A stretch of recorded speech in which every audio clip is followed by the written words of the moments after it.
It's your boy, Kylo. Maybe for the last time ever. Or maybe not. Bro, I don't even know at this point. Anything is possible in the hands of a true puzzle box master. What I do know is that I'm a trend hunter. And after careful consideration, I've noticed that reactions are down and things you missed Easter egg clickbaits are up. So I present to you 20 Easter eggs, secrets, and things you missed in the final Star Wars Episode 9 trailer in 10 minutes or less. Presented by yours truly, Kylo Ren. I'm just going to be straightforward with you guys. This is going to contain a lot of spoilers because everything I'm saying is 100% true. And this will ruin the movie for you. Number 1, you all think that Rey is on Endor, and she's not. Rey is not even in a jungle right now. She is actually inside the Death Star, and this is a holographic simulation of Seattle, Washington. It's a security measure designed to confuse intruders into standing in line at Starbucks for all eternity. But Rey knows this, and when she makes this leap of faith, she's exiting the simulation. This is not a transition between two separate scenes. This is one continuous shot. Do you understand what I'm saying? This is one location and one jump. I feel like you're not getting it. This is some danger room shit happening right here. Alright, next, number 2. Finn's dreads. Finn is clearly coming into his own and his look is starting to reflect that. But don't be fooled. He's putting some mad effort into it. If he's trying to maintain those tight dreads, then he's going to be using some kind of hair care product. Like maybe a Murray's Gel or a Naughty Boy Lock Steady. Either way, he's looking fresh. Shout out to Naughty Boy. I'll put a link in the description. Maybe some wave caps. Number 3, Rose is back. Which seems super obvious to me, but from what I understand, the mere sight of her causes many of you to be so blinded by rage that you could no longer physically see her.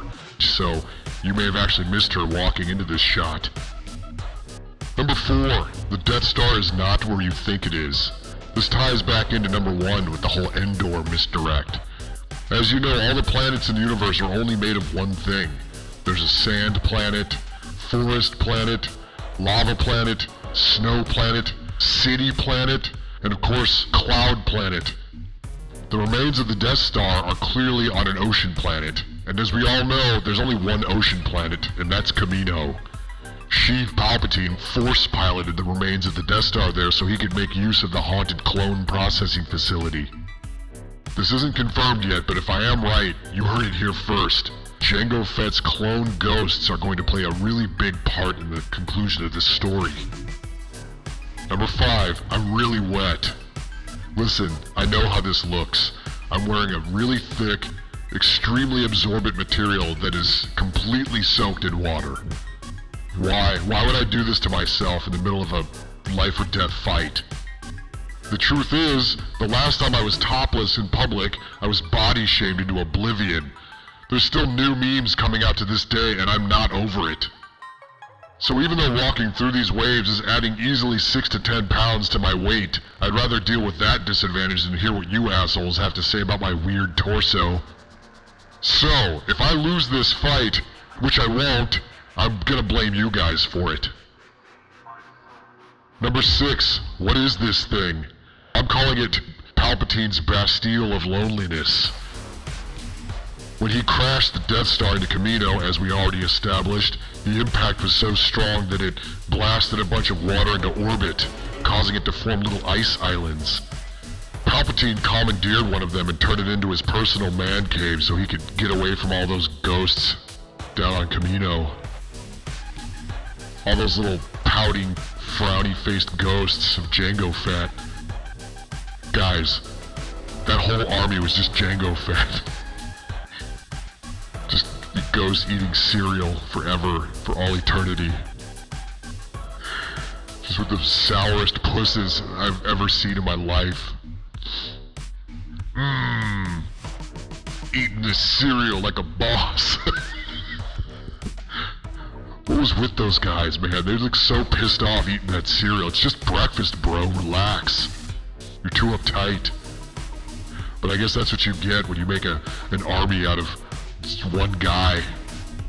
He probably has a lot of self-loathing. He probably really hates himself, and now he has to sit at the dinner table with him every night, trying to eat his Cheerios in peace. Number 7, Return of the Star Destroyers. Everybody noticed the Star Destroyers coming back, but what you didn't notice is the lightning that's powering them. That's Palpatine magic. He's personally hotwiring all these vehicles back to life. I hope he ate his midichloroteins this morning. Also, all these ships are haunted. I'm talking about that clone ghost situation again. What did you think? There was an actual crew hanging out on all these ships just encased in ice? Come on. Those are ghosts. Only ghosts can survive on those ships. This whole thing is about haunted ghosts. Cold blue haunted ghost people manning the decks of these ghost ships, powered by their ice captain and his lightning hands. Guys, this is going to be one of the greatest stories ever told. I'm telling you right now, this is going to be legit. Number 8. Oh, this is the clickbait thumbnail I used. Han Solo is definitely not on the Millennium Falcon, and you know how I know that? Because I killed him! Duh! It's clickbait. I'm evil, bro. Did you think I wouldn't use the most nefarious tactics to get you to watch my video? I'll do anything. And you'll still click it. You can't complain that the thumbnail wasn't in the video, though. Here it is. Tell me that it's not in the video. I'm having that cake, and I'm eating it too. But seriously, look at all those ships. If this scene doesn't end up getting turned into a bedsheet pattern, then I'll change my name back to Ben. Number 9, C-3PO and his crazy head. I've seen a lot of theories out there about what's going on in this situation, but you are all wrong. C-3PO is the ultimate long con. You think you know something about C-3PO? Buddy, you don't know jack about C-3PO. You think you know about Anakin Skywalker building C-3PO? C-3PO is a protocol droid, dude. Do you think that my grandfather invented protocol droids? That's really stupid of you. You're stupid. You're a stupid person. You know why? Because protocol droids are all over the place. We see them everywhere. That droid was a kit. Grandfather built C-3PO from a kit. And who do you think gave him that kit? That's right, Sheev Palpatine. Straight up dominating 497-degree Dejarik. He foresaw all of this for 1,000,000 miles away. The Phantom Menace is C-3PO, and that's why he will become the vessel through which Palpatine's will shall continue. Number 10, Finn is a heartless destroyer. Here he is, killing all of his childhood friends. Glad he was able to settle that conundrum. He grew up with these guys, man. Look at him go. He's a whirlwind of death. They're no longer human to him, and they must die at the hands of this real boy. All these fake Pinocchios can just burn in hell, I guess.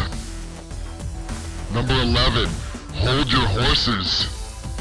It's horses, because here's the gang riding on horseback, which is something I can't really explain any other way. Those are just what appear to be horses. They don't have 6 legs, or they're not giant lizard horses with chicken feathers that chirp like birds. Dude, give me something. Give me a cross between a lizard and a chicken or something. Most of the people that I've met in this universe are usually a cross between at least 2 things. You know, like a guy with a shark head and a regular man body, giant muscles.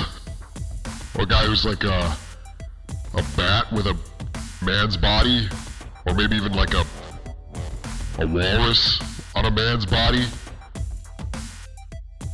or even a wolf head on a man's body. I get it's always got to be a cross between something and a man's body. That's all I know. So give me something different next time. Just a horse. Put a horse head on a man's body, and then have him carry you around on his back. And maybe he can like shoot guns at the same time. That'd be pretty sweet. I've got to be straight up with you guys. I smoked a little Deep Space Kush before I made this video, so I think I'm starting to feel it. It's legal out here now. So I figured why not? I've been having some joint problem lately. I thought it might help. I'm also just trying to keep this anxiety down from thinking about how this whole thing's gonna end. I may not even be here by the time this is over, guys. It's getting deep. Number 12, this throne room. I know all of you are just bending over backwards looking for details in the Emperor's old throne room, but what I haven't seen anyone talk about is how they misspelled forever. Just check that out. It's egregious. Didn't they have anyone quality control this thing before they released it? That's embarrassing. I'll never live this down. Number 13, Feliz Cumpleaños. Listen, I know this looks super important and we're all trying to figure out what this obviously important object is that we're smashing together, but here's the big secret. It's my birthday and Ray got me a little Darth Vader piñata and we're just smashing it together. See all this stuff on the floor over there? That's just a bunch of candy. We're just having a really good time here and that's it. That's all I can say about it. I'm not gonna lie, I was a little sad that nobody else showed up. But Ray's worth like 40 people, so it's all good. More candy for us. Number 14, Riders on the Storm. Guys, just check this out. They're riding those horses, but it's on the outside of a Star Destroyer that's in the sky. That's not an Easter egg or a secret or anything. I'm just amazed by what's happening here and I need to talk about it. Guys, it's a spaceship. They're in the sky and they're riding horses on the outside of it. Bro, I need to see how this plays out. So just to recap, riding horses on the outside of a Star Destroyer, flying in the sky, in a storm, made out of dark Sith magic. That's life-changing. 15, hey there. What's your name? You know how earlier I kind of made fun of Finn for getting his hair done? Well, that was a little unfair of me because I too have been experimenting with some hair care products. What you see here is the result of some moisturizing conditioner I've been using and I'm digging the results so far. It's adding a lot of body here and I'm really feeling it in this shot. I'm trying to play it cool here with this like over-the-shoulder look, but what I'm really thinking is like, damn, how good does my hair look right now? I'm killing the game. Number 16, this is not the Emperor. I know we've been talking a lot about Palpatine and it seems obvious that he would show up in this trailer, but this isn't it, guys. This is just some random homeless dude that approached Rey for some change. She's clearly not entirely comfortable with what's happening here. Like she's not a bad person, but she's kind of sketched out by this dude and she's not really sure of the situation. She also just doesn't have any change on her, so she just can't help him anyway. She's trying to figure out a way to tell him that. But by the end of the scene here, you can see right here, he's reaching his hand out to her and he's just like, please give me $1 or whatever you can spare. Whatever you can give me will help. And she's like, get away from me, dude. It's just a little bit of that trickle-down economics effect that we saw in the last episode. We're seeing the price of war. We're looking again at the real cost of all this conflict. This homeless guy that Rey is just powerless to help. And that's why she sucks. But I'm a really cool guy. I'm gonna offer him a job in my government. Maybe make him a steward of sanitation. You know what? I'm kind of spinning my wheels right now because I don't actually have 20 things to talk about in the video, and I'm now having to come to terms with that fact. But now you're gonna have to come to terms with it because the video's over, and you're just gonna have to wait for this. We're all just gonna have to wait together while this thing plays out. I'm just really stressed out right now, okay? I'm awaiting my fate. Everybody's got theories about it, all talking about me in a way that's like, I might be gone soon. I got a lot of things I still want to do. Like I've got my musical career is just starting. I want to fight Jake Paul in a boxing match. Like I have goals, man. And this stuff is like, until this is over, I can't even think about those goals. So, whatever. I didn't have 20 things. Sorry. Okay, I guess I'll see you guys later, hopefully. Fingers crossed. And thanks for watching, as always. I'm going to light another bowl because my stress levels are crazy high right now, and I need to get these bad boys stable. Alright, peace out.